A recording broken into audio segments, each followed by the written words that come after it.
Hello everyone, আজি আমি ওলাইছো জুৰাছিক পাৰ্কত নহয় ধেমালি কৰিছো এইটো হ'ল National Dinosaur Museum which is located in Canberra আৰু পুৰা setting display বোৰ এটা prehistoric vibe দিছে মানে the way things have been set up and the displays have been put up এনেকুৱা লাগে যেন হেতু টাইমত হে ancient animals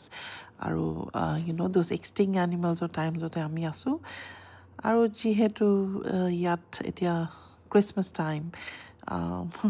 ডিসপ্লে কিটাকো অকমান ক্ৰিসমাস সেন্টা হ্যাট দ্যাট পিন্ধাই দিছে সেইটো কাৰণে আৰু কিউট লাগিছে এয়া দেখিছে কিছুমান হসা মানে ৰিয়েল ফসিলস আৰু যিহেতু সব বাচ্চাবোৰে ডাইনোসৰছক ভাল পায় এইটো এটা ভাল জেগা সিহঁতৰ interest or curiosity to extend koribole so that they also look into the scientific part of their interest. For example, kitu time of dinosaur asile keneke hioti extinct hol aru apart from the dinosaurs hioti jetia when they were around aru ki animals aru creatures asile aru ei jegatut Australia মানে G জেগা ডাইনোসৰ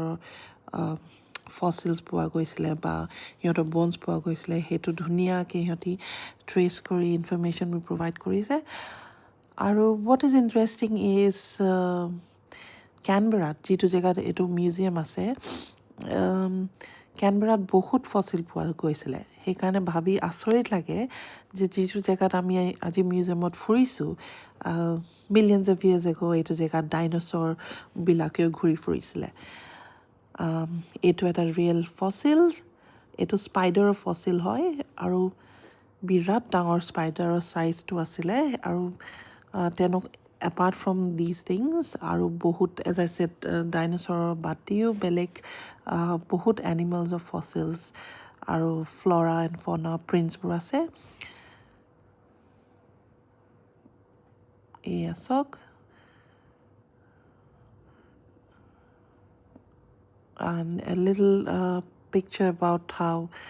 the world looked like at that time